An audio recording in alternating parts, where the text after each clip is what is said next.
Let's see if the technology helps us.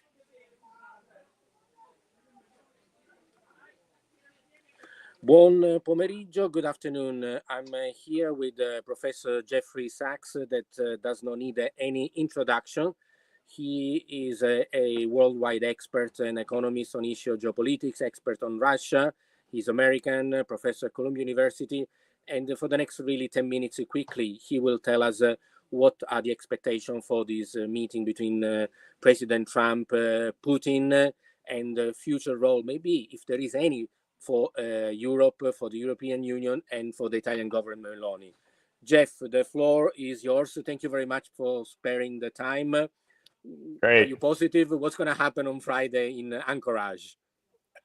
First of all, I don't think it needs to say, but with Trump, you never know. So this is the first point, but let's make some guesses. My guess is that Trump will try to have a positive summit. In other words, that he'll get accolades after this for the meeting. And I think one key for that is that the summit won't be only about Ukraine. Of course, the focus is on what will happen with the Ukraine war. But the issues between Russia and the United States, of course, go far beyond the Ukraine war. Even reestablishing basic diplomatic activities, because both countries have cut sharply diplomatic representation. And so just going back to some normal diplomacy will be probably on the table and probably announced. Trump, as everyone knows, loves business deals. So maybe there'll be some business deals between Russia and the United States, joint exploration of resources, rare earths, some mining. Trump especially loves mining, or golf courses. So this is a second area. There is a real crisis, a very, very deep and serious crisis in the nuclear arms framework. It's basically at the state of collapse. And both Russia and the United States are in a mode of rapidly, or announcing at least rapidly modernizing at a very high price tag their nuclear triad. And maybe there will be an announcement that they're going to go back to nuclear arms control negotiation. Even the idea could be raised of bringing China into that in some kind of trilateral way. And then finally, of course, Ukraine will be on the table.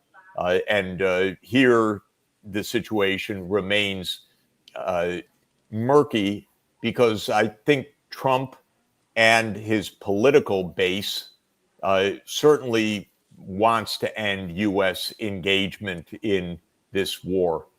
Trump basically buys into the argument, which I do as well and agree with, that this is a war that was provoked by NATO enlargement and a lot of U.S. meddling in Ukraine, including participating pretty actively in the coup in February 2014, undermining the Minsk II agreement and so forth. I think Trump would like to extricate himself, but the U.S. political class is filled with hardliners, no doubt. A lot of the military industrial complex, military contractors, Starmer, Merz, and Macron, and of course, Zelensky, are all jumping up and down saying, fight on, more arms, more money, more weaponry, which to my mind is tragic and absurd. But Trump therefore faces political headwinds in his own country and in the so-called Western alliance, to the extent that it still exists. But his druthers would be to get the U.S. out of this. And what I would like to see come out of this meeting is a clear public statement by Trump that NATO will not enlarge to Ukraine, because I think that's been the fundamental cause of this war, and that the rest of the issues, the territorial issues, are worthy of settlement, and that Ukraine should be a neutral country. To my mind, of course, Zelensky and the nationalist Ukrainians and again, the governments in Germany, France, and UK will object to all of that. But if Trump is clear and does his job, they can't really stop a settlement on that basis, nor should they. But even if they try through hardline rhetoric and attacking Trump as an appeaser and so forth, it wouldn't make any difference. The war would come to an end. But if you were Putin, given your, having followed all the history of NATO expansion, would you trust any agreement? Because it's kind of, we've always been talking about this. Did NATO promise on a treaty, or was just an informal that maybe James Baker told, I don't know, Gorbachev? And sometimes words are more important, especially to Russia, than written international treaty. So can Putin really trust a promise that maybe even Trump cannot hold to keep for too long, because he's out in 3 years' time, about for example, the non-entry into NATO by Ukraine? By the way, I tell you something funny. Some colleague of mine said that it's not that Ukraine cannot enter NATO; it is NATO that needs to exit Ukraine. That is exactly right. There and they've been there. And another way to put it is, yeah, Ukraine can ask to join NATO. It's the United States that should say no. We don't want the problem. And this is the basic point. Now, first, a little bit of history. People can go on what's called the National Security Archive of George Washington University and find a treasure trove of documents that explain that there was much more than a casual promise. There were repeated statements over many months by Western leaders, by, of course, James Baker, the third U.S. Secretary of State, by Hans-Dietrich Genscher, the foreign minister of Germany, by the head of NATO at that time, and many others that made it absolutely clear NATO would not move. And this is very well documented. No doubt also Gorbachev made a mistake. He did not put it in writing, but there was no ambiguity that this was the context of the reunification of Germany. But in the 4+2 treaty by which Germany reunified, my understanding is that the Soviets felt this is a treaty about German reunification. It's not a treaty about the Western security framework or the European security framework. So it does not belong in there a general statement about Eastern enlargement of NATO. It was a mistake, no doubt. But it's also not a close call. It was not a casual trial balloon. It wasn't a little bubble above James Baker's head that said maybe we would do this. It's very clear, very explicit. And Gorbachev answers, by the way, yes, that is very important.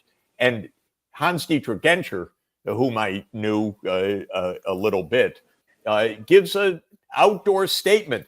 This is not just about movements of NATO within Germany. This is about the whole neighborhood. This is about not taking advantage of the Soviet Union at this historic juncture.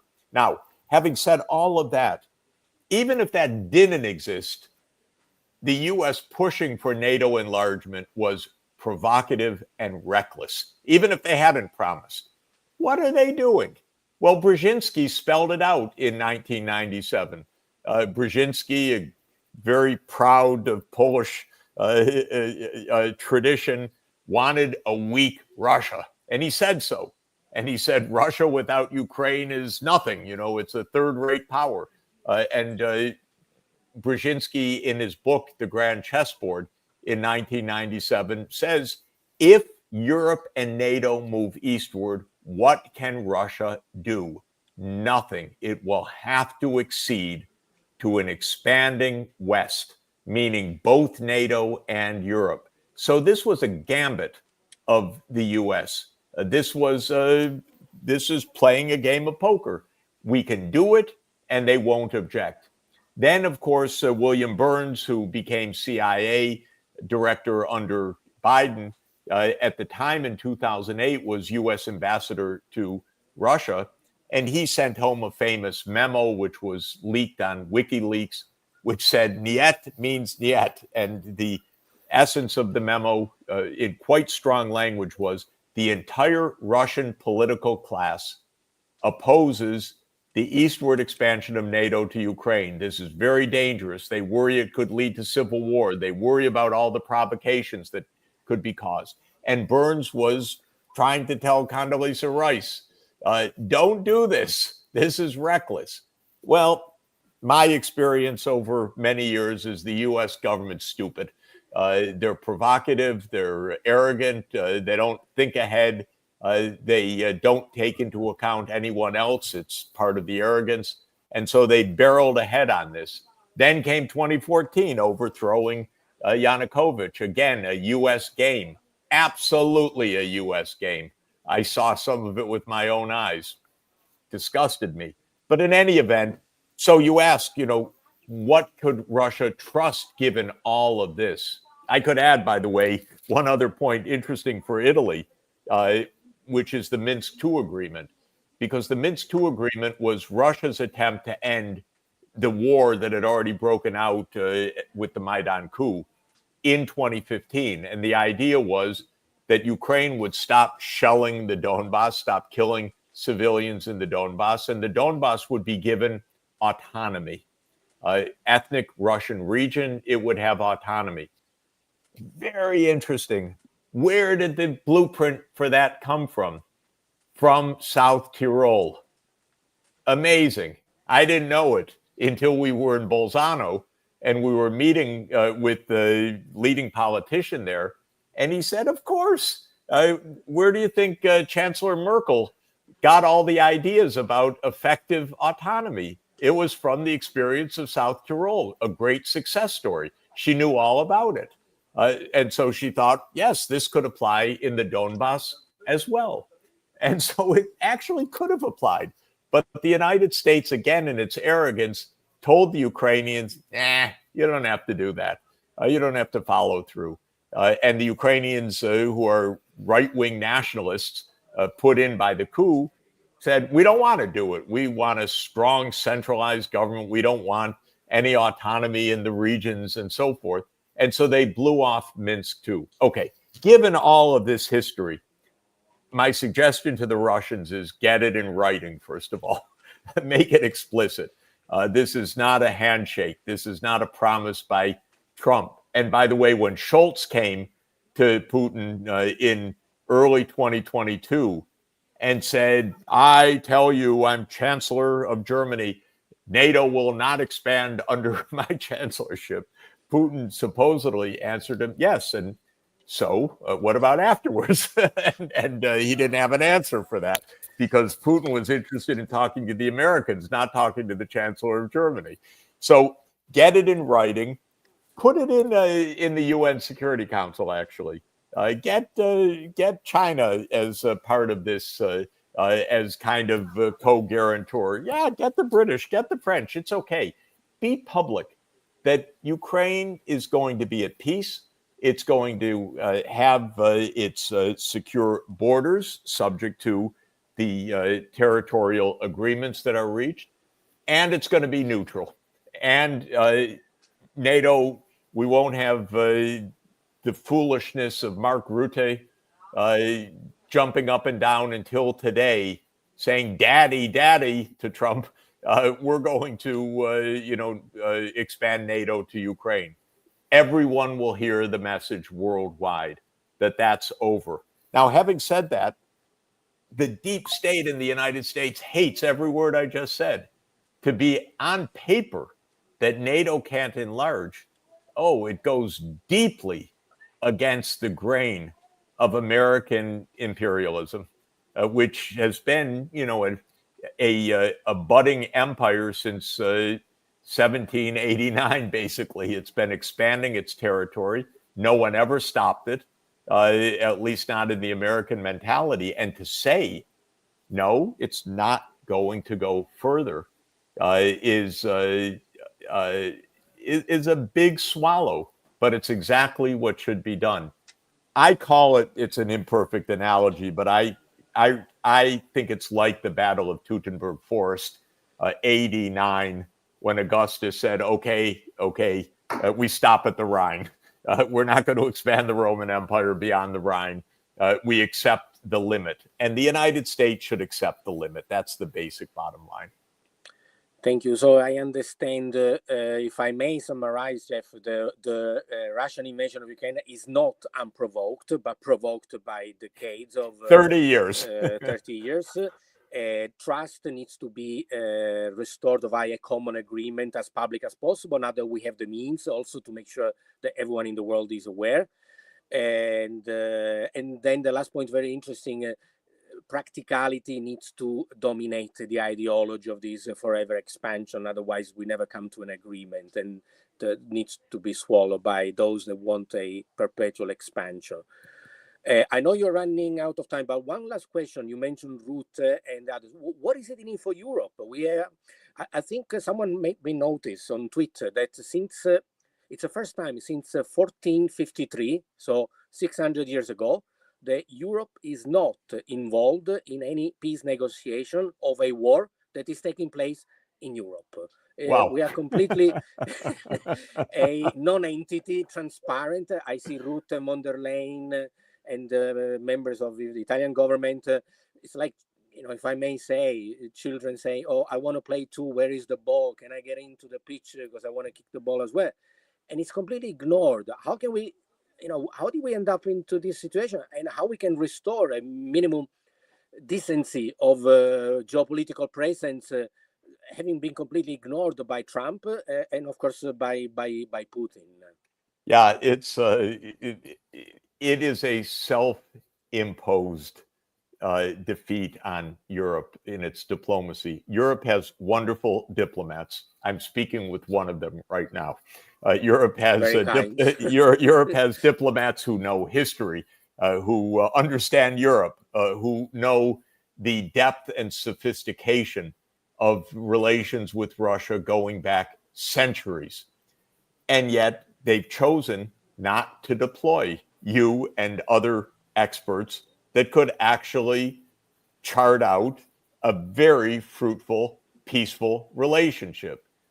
Europe fell into two modes. One is a complete dependency on the United States. And then when the US turns around and does something that Europe doesn't like, or they think they don't like, they don't know what to do because they basically gave up on their own independent diplomacy.